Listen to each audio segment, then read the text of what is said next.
Hi everyone, it's Ashley, and this week we're talking about loving others, and specifically we're looking at 1 Corinthians 13 verses 4 through 8. And I just did this great video with this horse for you guys. It's the one I'm getting ready to do now, and it didn't record.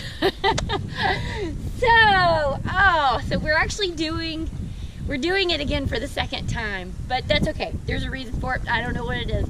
Okay, so specifically today, I wanted to, in relation to this verse, I wanted to talk about love being patient, love being kind, and in verse 5, in certain translations, it says, love not insisting on its own way. And I think there's a lot of things in this passage that you can relate, obviously, to people, but also to horses. But not insisting on our own way is a big one. And also being patient and kind, because these are all the things that we need to be really good horsemen and women, and we need them in our personal relationships so that we can love others the way God has loved us. Okay, so today I'd like to show you what it looks like to get a horse to stand on a pedestal.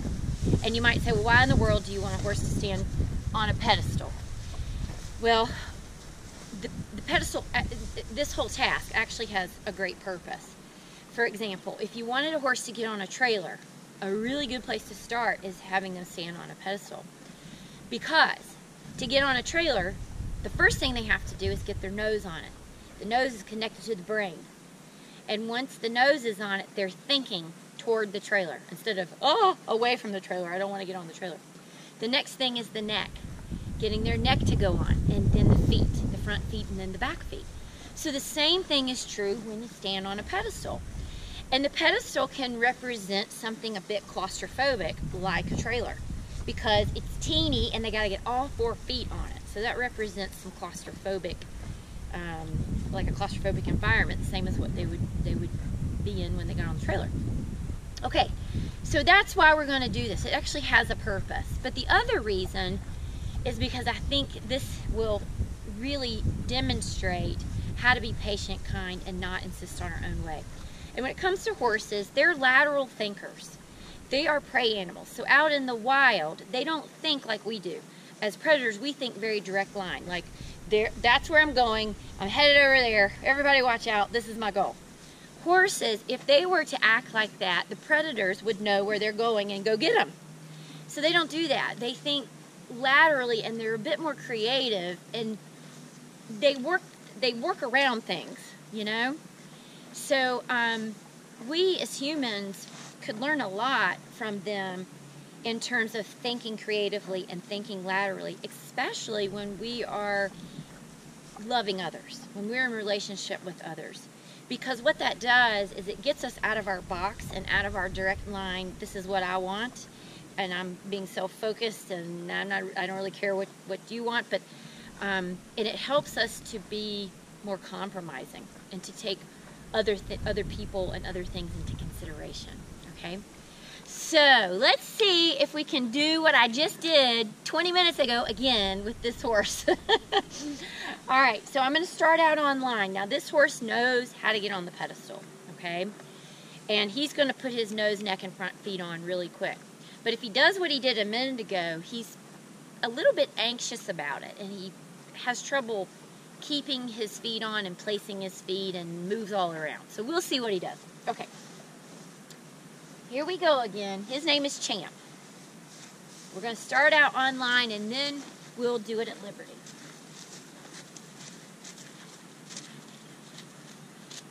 So the first thing is I'm going to just allow him to start thinking towards the pedestal.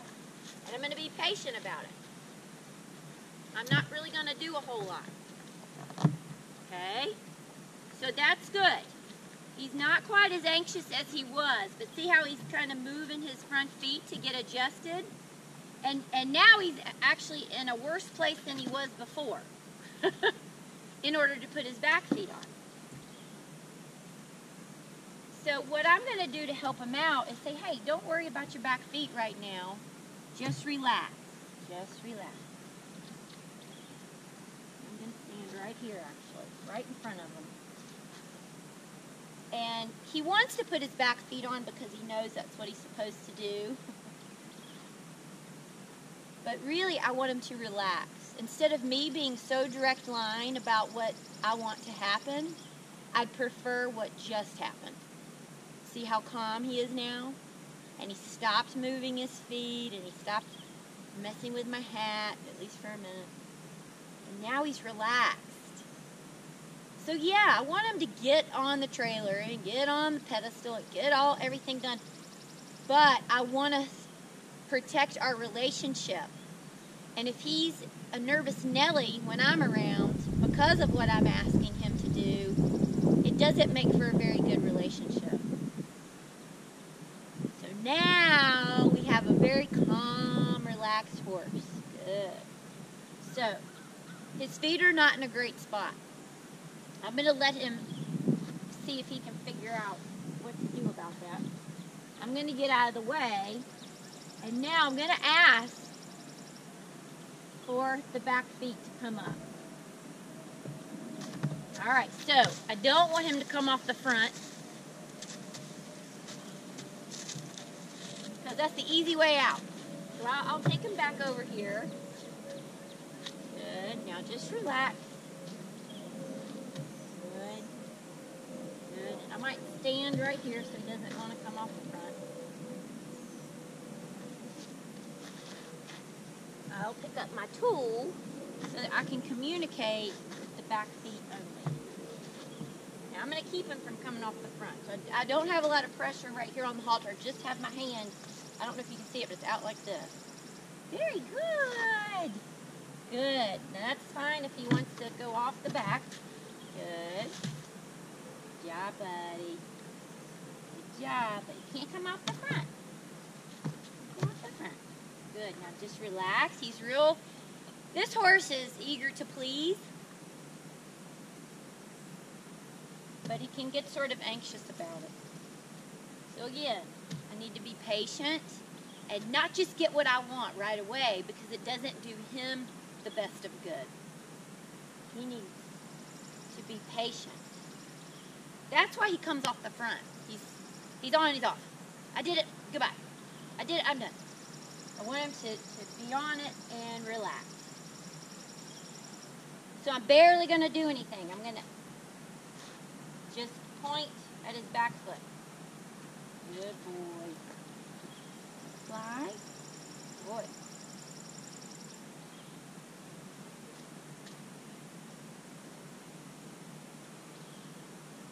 Point at his back foot. Good boy. Very good. Okay, he's got that one foot suspended. Good job, buddy. Yes, you're trying. That's a great try. Good boy. Good boy. Good boy. All right, and back. Back. Good. Okay. All right. Okay, now we're going to try it at Liberty.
On that back foot another day.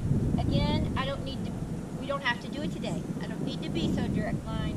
I have a simple solution to that. But it's okay because he was coming off the front, and I'd rather him do this and go off the back than try to get that foot on and go off the front just for filming it. So I'm going to ask him to back, boy, back, good job, very good. In the first video, he got right up there with all 4 feet. So now he's probably thinking, well, you know, I did it. Now, what do you want? Why am I doing it again? So I need to keep those things in mind as well because he's, oh, you can have some grass. Because he's done it a couple of times, even though you guys didn't get to see it. And again, I don't need to be so direct line about what I want and insist on my way. I need to take into consideration what he's already accomplished today. So, I hope that gives you some inspiration. Even though he knows, this really isn't a training video about how to get on the pedestal. That'll be another video about how to help your horse get on the pedestal or get in a trailer. This is more to show you about patience with horses, especially horses who are very willing, but in his case have a little bit of anxiety. And to show you that being patient is really kind. So loving others is showing patience. And when you're patient, you're showing kindness. And when you are compromising and looking out for someone else's well-being, you're also not insisting on your own way. And that shows patience, and that shows kindness. And it is difficult for us to do. I mean, we are born very self-absorbed and selfish. And so for us, it's probably, I think it's much easier to train horses and be patient and be kind and not insist on my way all the time with horses than it is with people. It just is. But I hope that when you're out with your horses and you're doing things like this, that you'll think about these things in 1 Corinthians 13, 4 through 8, all of these characteristics of loving others, because they're the same characteristics that the Lord employs to love us, and He does it.